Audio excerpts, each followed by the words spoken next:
নারগোপাল বাবু তো খুব বেশি দিনের রাজনীতিবিদ নয়। উনি তো কিভাবে পৌর নির্বাচন হয়েছেন, কিভাবে পৌরসভায় সবাই জানেন। স্বাভাবিকভাবেই তার জয় পরাজয় যে নিশ্চিত, জয় কোনোভাবেই জয় হবে না, তার পরাজয় নিশ্চিত, সেটা লোকসভা দেখেছি। গোটা বহরমপুর শহরে কোথাও তৃণমূল 100-র বেশি লিড পায়নি। স্বাভাবিকভাবে তিনি দাঁড়িয়েছেন, তিনি জেতাবার জন্য মানুষের কাছে তো উন্নয়নমূলক কথা বলতে পারবেন না, চেষ্টা করছেন যত সময় অধীর চৌধুরীকে কৃষক করা গেছে। আর বহরমপুর থেকে কংগ্রেসের প্রার্থী হচ্ছে অধীর রঞ্জন চৌধুরী। তো অধীর রঞ্জন চৌধুরী বহরমপুরে কতটা কিরকম সফল হবেন সেই বিষয়ে কথা বলবো কংগ্রেসের এই জেলার অন্যতম নেতা শিলাদিত্য হালদার। তো শিলাদত্ত, আপনার কাছে আমার প্রথম প্রশ্ন, যে একজন সাধারণ মানুষ, বিশেষ করে বিরোধীরা বলছে যে অধীর চৌধুরী একজন সাংসদ ছিল, সর্বভারতীয় নেতৃত্ব ছিল, অথচ আজকে তিনি বিধানসভায় ভোটে দাঁড়াচ্ছেন, তো তার তো ডিমোশন হয়ে যাচ্ছে। এই ব্যাপারটাকে আপনারা কংগ্রেস কর্মীরা কিভাবে দেখছেন? রাজনীতিতে ডিমোশন বলে কোনো কথা হয় না, কারণ যখন পরিস্থিতি তৈরি হয় সেই পরিস্থিতির দ্বারা রাজনীতি করতে হয়। পশ্চিমবাংলায় কংগ্রেসের সিট শূন্য ছিল গত বিধানসভা নির্বাচনে। কংগ্রেস দল নতুনভাবে উজ্জীবিত হয়েছে। একদিকে তৃণমূলের সন্ত্রাস গণতন্ত্র বিধ্বস্ত, পাশাপাশি বিজেপি পার্টির যে সাম্প্রদায়িক সুশ্রুরি, এই নির্বাচনে মাধ্যমে মানুষ বুঝিয়ে দেবেন যে এইসবের সঙ্গে পশ্চিমবাংলার মানুষ একদম পছন্দ করছেন না। স্বাভাবিকভাবেই কংগ্রেস দলের নেতা হিসাবে, সেকুলার দল হিসাবে কংগ্রেসের প্রতিষ্ঠা বা নতুন করে পশ্চিমবাংলায় শুরু হচ্ছে। তার অভিসংবাদিত নেতা আমাদের সকলের প্রিয় দাদা শ্রী অধীর রঞ্জন চৌধুরী। ডিমোশনটা ব্যাপার নয়। একটা ডিমোশনটা মমতা ব্যানার্জি তো লোকসভার এমপি ছিলেন, রেলমন্ত্রী ছিলেন, তিনি বিধানসভায় দাঁড়িয়েছেন। বিজেপি পার্টির শুভেন্দু থেকে মিনিস্টার ছিলেন, তিনি দাঁড়িয়েছেন। এটা কোনো বিষয় না। রাজনীতি যখন যেরকম পড়েছে সেরকম মন নিতে হয়। কংগ্রেসকে বাঁচাবার জন্য কংগ্রেসের সর্বভারতীয় নেতৃত্ব অধীর রঞ্জন চৌধুরীকে পশ্চিমবাংলায় মুখ হিসাবে এগিয়ে আনার জন্য তাকে নির্বাচনে প্রতিদ্বন্দ্বিতার অনুরোধ করেছে। তিনি উপজাতিকে বলতে চান এই ভোটে দাঁড়াবো, আমি জায়গা পুনরুজ্জীবিত করতে চাই, কিন্তু পার্টি চেয়েছে ওনাকে সামনে রেখে এই দলকে উজ্জীবিত করতে। আপনার কি মনে হচ্ছে যে বহরমপুরে অধীর চৌধুরী দাঁড়ানোর ফলে গোটা জেলায় কংগ্রেস কর্মীরা আরো বেশি উচ্ছ্বাসিত বা আরো বেশি সাহস পাবে লড়াই? 100%। কারণ কংগ্রেসের যখন নেতৃত্ব মিটিং হয় তখন সবাই বলেছিল যে অধীর বাবু শুধু বহরমপুর নয়, 22টা বিধানসভার মধ্যে যে কোনো বিধানসভা থেকেই আপনি আসুন, দাঁড়ান। প্রত্যেকটা বিধানসভা তৈরি সম্ভবত 22টা বিধানসভা থেকেই ওনাকে দাঁড়ানোর অনুরোধ ছিল। কিন্তু স্বাভাবিকভাবেই একটা নেতৃত্বের প্রতি একটা দুটো দাঁড়ানো যেতে পারে, স্বাভাবিকভাবে বহরমপুর নিজের জায়গা, আমরা কর্মীরা, কংগ্রেসের যারা কর্মী নেতৃত্ব তারা সবাই চেয়েছেন উনি বহরমপুর থেকে দাঁড়ান।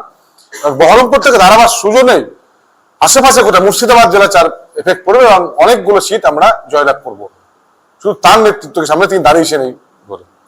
আর একটা ব্যাপার হচ্ছে, যেটা ভোট যত এগিয়ে আসছে, বিরোধী দলের বিশেষ করে তৃণমূলের নারগোপাল মুখার্জি অধীর চৌধুরীকে যেভাবে ব্যক্তিগত আক্রমণ করছেন, গদ্দার বলে বা বয়স হয়ে গেছে, এই বিষয়টাকে আপনারা কিভাবে দেখেন? রাজনীতিতে ব্যক্তি আক্রমণ কোনো সমীচীন নয়। একটা সময় দেখেছিলাম আমরা যে মমতা ব্যানার্জির সম্পর্কে একটা বই লেখা হয়েছিল, তার কুৎসা সেই বইটাই লিপিবদ্ধ ছিল। একজন ব্যক্তি দেখেছি আমরা অধীরবাবুকে দিয়েছিলেন যে এই বইটা আপনি রাখুন, এটা প্রচারের পক্ষে, নির্বাচন ছিল এটা প্রচারের পক্ষে সুবিধা হবে। উনি বলেছিলেন মমতা ব্যানার্জির রাজনৈতিক লড়াই তার সাথে, তার ব্যক্তিগত জীবন নিয়ে আমি কখনো মানুষের মধ্যে কুৎসা করতে পারবো না, কারণ এটা রাজনীতির সমীচীন নয়, এটা শিষ্টাচারের মধ্যে পড়ে না।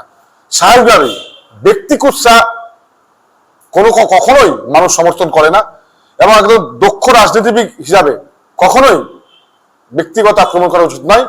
নারগোপাল বাবু তো খুব বেশি দিনের রাজনীতিবিদ নয়। উনি তো কিভাবে পৌর নির্বাচন হয়েছেন, কিভাবে পৌরসভায় সবাই জানেন। স্বাভাবিকভাবেই তার জয় পরাজয় যে নিশ্চিত, জয় কোনোভাবেই জয় হবে না, তার পরাজয় নিশ্চিত, সেটা লোকসভা দেখেছি। গোটা বহরমপুর শহরে কোথাও তৃণমূল 100-র বেশি লিড পায়নি। স্বাভাবিকভাবে তিনি দাঁড়িয়েছেন, তিনি জেতাবার জন্য মানুষের কাছে তো উন্নয়নমূলক কথা বলতে পারবেন না, চেষ্টা করছেন যত সময় অধীর চৌধুরীকে কৃষক করা। উৎসাহ নিয়ে কোনো রাজনীতি হয় না, বহু নেতার বহু ব্যক্তিগত ব্যাপার থাকে, সেগুলো রাজনীতি আইনে নয়। মানুষের জন্য, মানুষের জনস্বার্থে কি করেছেন সেটাই বড় কথা। অধীর বাবু শুধু 5 বারের এমপি নয়, তিনি বিধানসভায় দাঁড়িয়েছিলেন 96 সালে, তখন থেকে নবগ্রামের প্রথম তেলকার বিল সংস্কারের কথা তুলেছিলেন। সেই তেলকার বিল হয়তো আজকে সংস্কার হচ্ছে, তার উত্থান, তিনি যখন বিধায়ক ছিলেন তখন সব থেকে উল্লেখযোগ্য ভারতবর্ষের অন্যতম প্রকল্প নসিপুর রেলওয়ে, সে রেলওয়ে তিনি বিধানসভা থাকাকালীন শুরু করেছিলেন। পরবর্তীকালে রাজনৈতিক খচখচানি হয়েছে, তৃণমূল কৃতিত্ব চেষ্টা করেছে, বিজেপি করেছে, কিন্তু তার সূত্রপাত করেছিলেন এবং প্রণববাবু এবং লালু প্রসাদকে নিয়েছে তিনি কিন্তু শিলান্যাস করেছিলেন এবং তার সূত্রপাত যেদিন তিনি বিধানসভার বিধায়ক ছিলেন। তারপর অনেক কাজ করেছেন, এই আজকে চুয়া পূর্বালপুল থেকে শুরু করে NH 34 অনেক নতুন সবই করে সমস্ত এবং রেল স্টেশন আজকে আমরা দেখতে পাচ্ছি নতুন মোদী সরকার অমৃত ভারত প্রকল্প, সেখানে রেলের উন্নয়ন চাই, কিন্তু এটা তো নাম হয়তো পাল্টেছে, কিন্তু শুরু করেছেন অদূর পশ্চিমবাংলায় রেল স্টেশনগুলোকে উন্নয়নের কথা। সালার স্টেশন, যেখানে মানুষ মানে কোনো প্ল্যাটফর্ম ছিল না, মাটি থেকে ট্রেনে উঠতে হতো, সেখানে আজকে সালার স্টেশন দেখুন, সবটাই অতীব গুরুত্ব। আরেকটা প্রশ্ন, যে তৃণমূলেরই আরেকজন প্রার্থী রানীনগরে সৌমিক হোসেন, তিনি CPM এবং কংগ্রেসকে কানা এবং ল্যাংড়া বলে কটাক্ষ করছেন, এই ব্যাপারটা কিভাবে দেখছেন? সৌমিক হোসেন কোন রাজনৈতিক নেতা বলে আমরা মনে করি না। তার বাবা ছিল কংগ্রেসের নেতা, জনাব মারা গেছেন মান্নান হোসেন সাহেব, তার সুযোগ্য পুত্র হয়ে হওয়ার চেষ্টা করেছেন, কিন্তু মান্নান হোসেনের মতো রাজনীতিবিদের কুযোগ্য পুত্র আজকে সৌমিক হোসেন। তাই স্বাভাবিকভাবেই কংগ্রেস CPM ল্যাংড়া এগুলো কোনো কথা নয়। তার যে দুর্বলতা সে সমস্ত মানুষ জানে।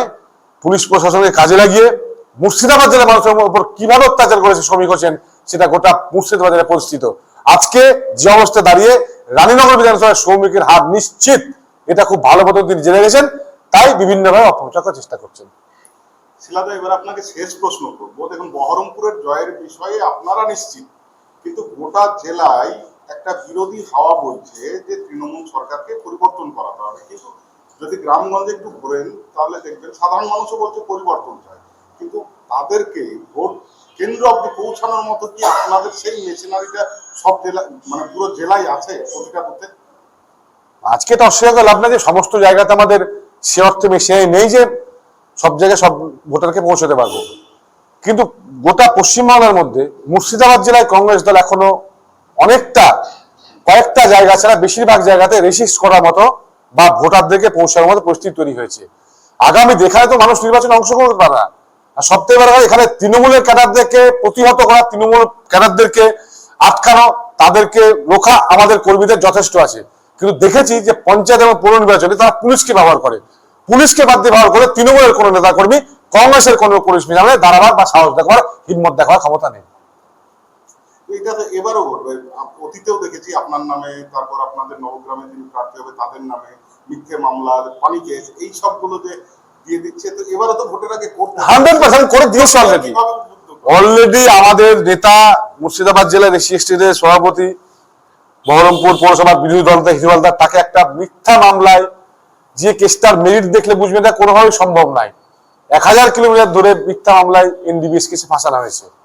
বাচ্চু মন্ডল আমাদের পঞ্চায়েত সমিতি বিরোধী দল নেতা, তাকে অকারণে কোন একটা চক্রান্ত করে সাক্ষী সাজিয়ে তাকে দুর্বল করার চেষ্টা হচ্ছে, এবং তার পিছনে পুলিশের অভিসন্ধি আছে যে এই সাক্ষী কেন্দ্র করেই কিছু না কিছু পুলিশ করবে। সরাসরি যেহেতু পারছে না, তাই সাক্ষী করে কিছু একটা করার চেষ্টা করছে। কানাই রায় কাউন্সিলর, তাকে এরকম নোটিশ দেওয়া আছে পুলিশ।